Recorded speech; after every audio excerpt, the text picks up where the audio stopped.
pakikiramay. Itim ang kulay ng pakikiisa. Itim, laban ng tama. Itama ang mali. Iboto si Senator Amy.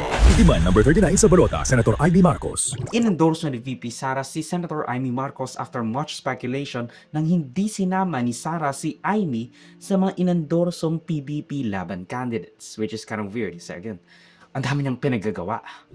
Wala kaming napag-usapan, ma'am, about endorsement ni Senator Amy Marcos.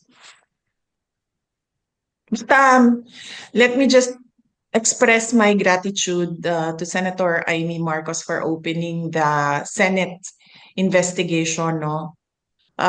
Para siguro hindi na maulit at para napapag-usapan siya sa loob ng ating pamahalaan at para mailagay officially, no, yung mga posisyon ng iba't ibang tao, iba't ibang sektor. Kasama din yung posisyon ko as Vice President at yung document na galing sa Office of the President na pirmado ng ating Pangulo.